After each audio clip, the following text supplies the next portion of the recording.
Okay, thanks folks for joining us again on a Family Through Service, a V2VG video podcast, and we are back in the car for another episode of, what do we call it? Conversational ADD. Conversational ADD.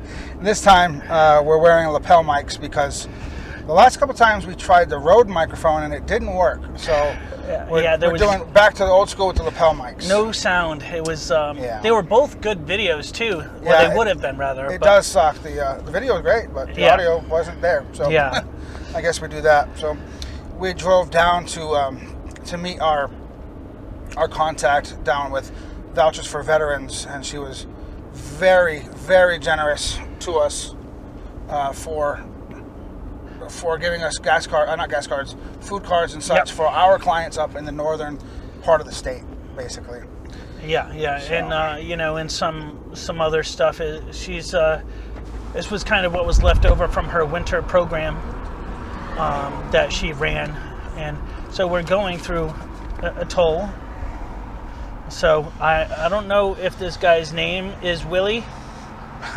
I don't know, all those who are watching, if you guys don't know Adam Sandler's toll booth Willie. Thank you. But welcome to Worcester. Yeah.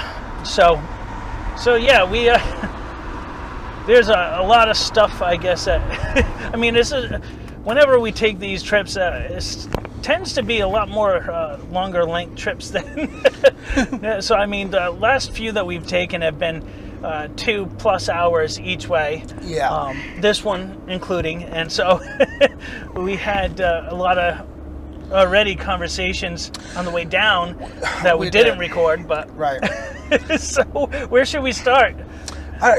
These rides, we speak about all kinds of different we talk about everything. Yeah, we really do. Yeah. But the first thing that really pops into my mind is we stopped at exit 20 in Tilton. Yes, yeah. And for breakfast around 09:30, whatever. Yeah. And we wanted to grab a quick bite to eat. And the last time we came down, there was a bacon, a breakfast king sandwich, whatever. The big, huge sign on their menu. And this was 4 or 5 weeks ago. Yeah. And we were like, you know what? We'll try that. Neither one of us had it. We'll give it a shot. Whatever. So we go to the drive-thru. We order it, and the person at the order taker said, "Oh no, that's not available. It's a limited time item." And we were like, we kind of chuckled a little bit, like, okay, well, take it off the fucking board. Yeah, and it's a big grand advertisement. Yeah. It's not like a little blurb. So we were like, okay, whatever. They must have forgot. Whatever. Today we go there, and sure as shit, same Burger King, same sign, same response. Like, what's the excuse now? It's and it's humorous to us because we can put it. We can compare it to some of the things we've heard about ourselves and other organizations, right, as far as basic concepts. I mean, we've heard, oh well, this organization said that they would do this. And they didn't. We never heard back from them, right? And so it's one of those things that it's funny, but it's also extremely frustrating to deal with. Mm-hmm. So because again, you're like, why advertise it? Why promote it as something you can do or you will do or whatever if it's not something that's available? Yeah, it's just.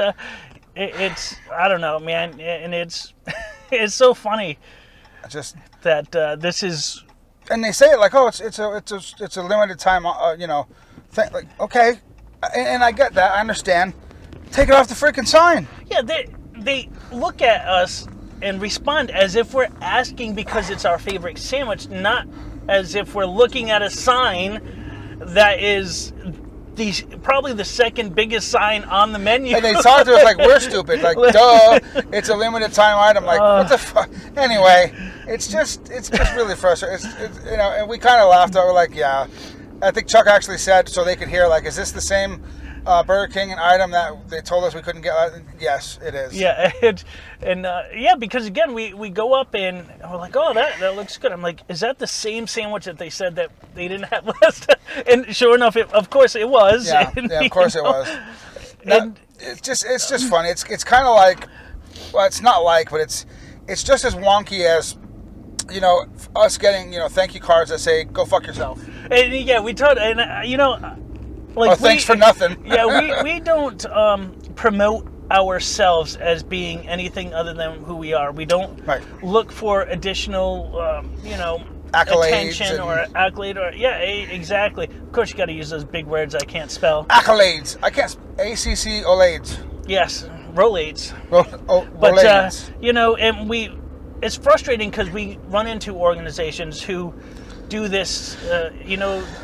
Their shoulders must hurt from all the patting on their own backs that they do. Seriously, and it's frustrating for us. It's kind of humorous for us too. Yeah. Like, really, I even said yesterday, like, do they want a cookie and a blue ribbon? And I said that we should do a letter of recommendation. But it's true, and I really think that I'm going to start asking people when they say, "Oh, thank you," and is there something you can do? I'm going to start telling people to write cards to us that are just funny, like thanks for nothing, or could have helped more. Yeah, like whatever the case is. Well, one, because it's really funny, but two, just to kind of a thumb in the eye of all those who say they're getting all of this great attention and doing all these great things, but there's no evidence to back it up, or anecdotal evidence. Yes, I have so many, great things that everybody has said, like, okay, that's wonderful and good for you. And yeah, we do too. We have a lot of the thank you cards and letters and they are honestly, they're wonderful to receive. They are. And just today, as a matter of fact, we came from a client's house who looked us in the eye and said, you guys are one of the first organizations that did what you say you were going to do, and you did it very fast. And Chuck's like, yeah, we never hear that. And we were smiling, And really nice guy, yeah. Really nice guy, and, he lost everything in a house fire, so he was in a really bad place. And he still had the wherewithal to say that to us. Really genuine dude. And, and we love hearing things like that. And like you said, Chuck, it never gets old to hear it. But what we don't do when we contact other organizations and say, hey, you should hear what our clients say about us. Yeah, you know what our batting average is? But it's frustrating is, man, every organization does have their routine cases, and takes a little bit of research and some time to get into. But when you look at a case like this where he lost his house, was completely homeless, no clothes other than 2 outfits and what was on his back, lost all, and it's not prized possessions as far as monetary, but the prized possession of this guy's life, his father's ashes, his father's flag, the dog tags, all those things, and he's being kind of held up by all the red tape. And like, I understand there's always a process, but certain times there just has to be a sense of urgency with organizations. I totally agree. Like, the bureaucracy has to be a way to go through that somehow. And like, is there a way? I mean, and a lot of times it's the organization, not individuals, because there are great individuals in every organization we've dealt with. Sure. But even the big bureaucracies like the VA. Yeah. For example. But we've also personally and professionally hit a lot of walls with these organizations until we make the right contact. And so, in that aspect, it's difficult, to see somebody. And we have a couple cases that are widows. It's the same thing. It's like, we're not talking about women who are in their 30s and 40s who lost their husband in war. We're talking about, these women are 60, 70 years old, and their husband has earned all this, and it's just being like backlogged, and it's just a frustrating like I said, thing. frankly, they don't have the time to dick around. Like, they want, like, we were talking to one of our clients, I believe it was yesterday or maybe the day before, and she said, it's not that I want it for me as much as I want it in memory of my husband because he deserves it. Oh, and for her kids and grandkids. And for her kids and grandkids. And that's what it is. I mean, yeah, she wants it for her too, because her bills are piling up. Let's be fair. But she did say she wants it primarily in recognition for her husband's service, and of course to have something to leave for her, for her kids and grandkids. But you know, the powers that be, in my experience, and I think in yours, the powers that be seem very often to drag their feet in order to either make the veteran give up, or frankly wait for them to die so they don't have to fucking deal with it. And it's what it seems like. And I don't want to go off on a negative tangent, because I mean, honestly, these are all things that frustrate us, and you have personal stuff going on right now as well within the system, which hopefully things are turning around. But it's been such a good trip, and we stopped really by, and you know, we see these people, whether it be our peers or clients or whatever the case is. And we get to hear these great things from them, and that just juxtaposes what like systems, big bureaucracies do versus how a small organization like ours handles things. Like we always say, we're a tactical organization. We handle things fast, and that's one of our benefits, right? We can cut through the red tape, or we can jump the chain of command, or whatever it takes. Well, because we only have one boss above us, and that's, you know, the treasurer, the BIS. But I'll tell you, you know, it's funny because our name is Veterans to Veterans Group. We get asked a lot, oh, are you part of the VA? And so I started this new thing now where I'm like, we're like the VA, only better. And you know, and it always gets people laughing, and that's important. That mental break of all the stressors is something that we acknowledge, as well as just the immediate physical need. We got to get them, our clients and our peers, to see a softer side of what's going on.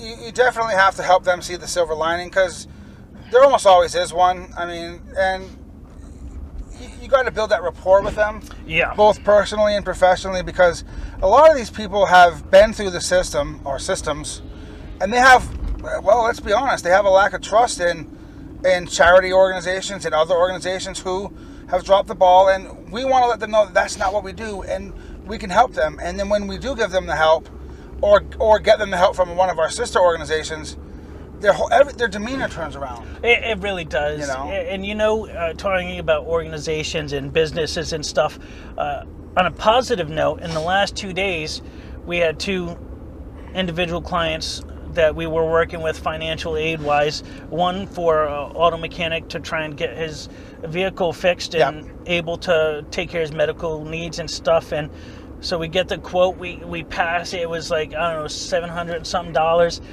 And for the repairs, the mechanic calls. He's like, oh, it's going to be so much less. Ended up, like, the mechanic, who is actually living off of his, you know, earnings, went out of his way to reduce the price for this veteran and for our organization. And then it happened again today on the way down on our trip with somebody who's dealing with storage unit issues, and she cut the price down by like over $100. And we didn't ask; she did that on her own. And that's exactly it. Is that, you know, we go by whatever paperwork is generated by the business. We don't. A lot of times we don't ask unless we feel that there's a little bit of wiggle room. But just to get that positive activity from people who have nothing to gain, like these businesses have nothing to gain. They probably won't see these veterans again ever, you know. And they're in business to make money. Yes, that's exactly. their job. You know. And so it was really great to get those phone calls. It's nice to tell the veteran that, hey, you know, they cut you a break, they cut us a break. It's nice to tell our board of directors, you know, that we got a break cut. It's nice on our treasury, which, let's be fair, it's which nice. We're in a limbo, right? We're ending our big spending aspect, which has decreased our treasury, but we're getting ready to enter into our big earnings time of the year. Because the weather's getting better. But the other great thing is, before I forget, one of the reasons we drove this far down here was to meet up with the founder of one of our sister organizations, Vouchers for Veterans, and they gave us a exceedingly generous donation, which I did talk about when we opened up the podcast. But it was a very, very generous donation to help our clients up north. And I didn't think at first we had some of these businesses up north. Yeah. But we actually do have one in Conway, one of the grocery stores. That's cool. And one of the reasons I really have gone out of my way to convince our board to work on certain clients that have been referred to us by this individual is because she's the same as us. She doesn't want all this. She even said, you don't have to worry about acknowledging me. At first she was like, I don't care, don't do it. Yeah, and she's like, it's being paid out of our organization as far as tax and all that. Go ahead. If you want to, you can. But it's part of their winter program. Yeah. And now we're coming into spring and summer. And so but when we get to meet individuals like that who are the missions may not be exactly the same, but they run parallel. Yeah. And the mindset is similar in the fact that it's about helping our brothers and sisters in arms and getting them the things that they need, because we're in a better spot ourselves now because people did those nice things for us. Well, you were mentioning that. Why is it that we do what we do? What's the reason? We get asked that sometimes, right? We get asked, why do you do this? What's your reason? Well, why does V2VG exist? And that's it, right? The mission. It's about we do it because we became a tactical organization. That was one of the things. We had two focuses. You were really focused on getting things done yesterday, and I was really focused on it being a family organization, working with family. And that's a two-prong approach. And why we did this? Well, why I wanted to have it be so family oriented and work with families is because I was lucky enough to have people in big organizations that went out of their way to help me and my family get back together, to get me off the streets and things like that. Why was it so important for you to have a let's get it done yesterday type of mission? Well, frankly, and like you, I've also been in the shoes of a lot of these clients of ours, a lot of these veterans and first responders. I've been there. I've been in situations where I needed assistance, but I need assistance now or yesterday, and I've seen organizations that, although they can help and they will help, it takes them a long time to get moving on something. And I've been part of organizations that can help and will help. It just takes them a long time to get moving. And during this time that they're getting moving, the person is getting further and further into the rabbit hole, or further and further into the hole they've fallen into. And it doesn't help anybody. And what it does is it makes the person who needs the help get more stressed, and who knows what can happen. So I've been there, you've been there, I know what it feels like, and it doesn't feel good. So I always figured if we could have an organization that can help as fast as possible, why not do that? And, again, the family aspect, together we have a football team with kids. I mean, we both want our kids to be involved in every aspect of our healing. Obviously, we don't want the kids to be involved in the side effects of our issues. Right. But as far as the healing and seeing us grow and get better and be able to help others, we want our kids there. And when we encourage our kids to be involved, that helps us to also encourage our clients' kids to be involved with us and let us know what's going on. Give your testimonial on how your father's PTSD has affected your life.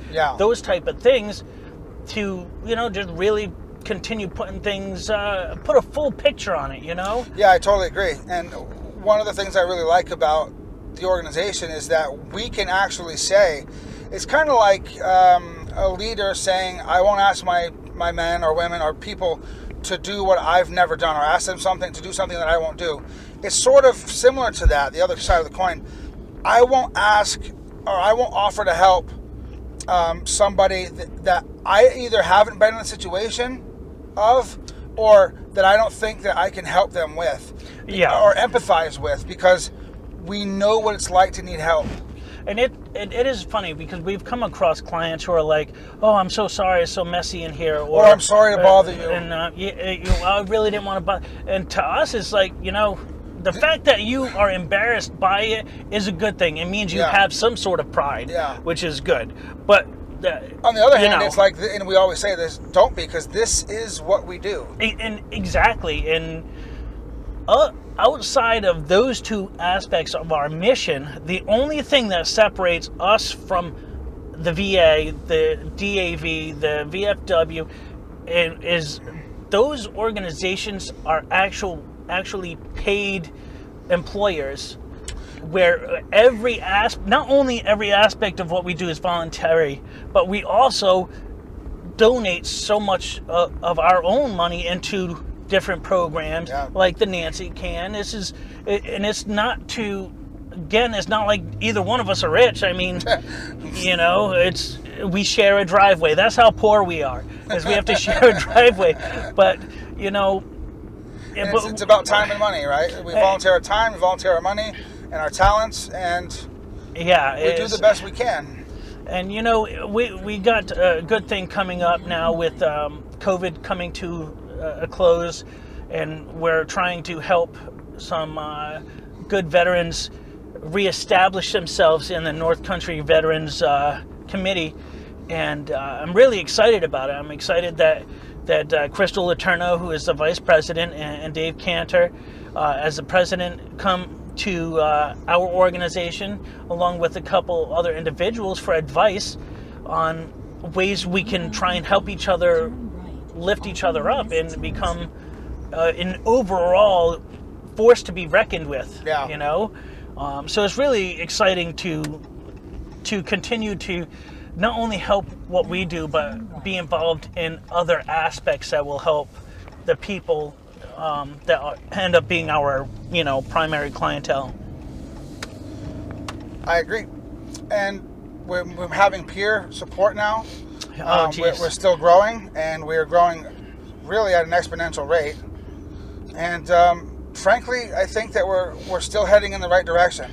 No matter which way you cut it, and no matter which way you want the organization to go, whether you want to slow down or not, we're really not. Yeah, and we've talked about it, and we always talk about growth. We've mentioned it many times on our videos. Many times. And so there are things that we have to reestablish to figure out the best way to not mentally and emotionally exhaust ourselves.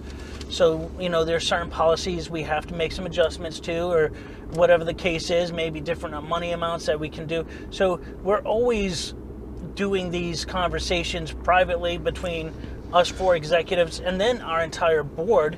And then even sometimes we get other people involved that we've worked with, and I think that is such a huge key to how we've become successful. Not because you and I are anything special. No. It's the entire concept of who we are. And on that, thank you very much, folks. Back to work. Veterans to Veterans Group, this is Chuck speaking.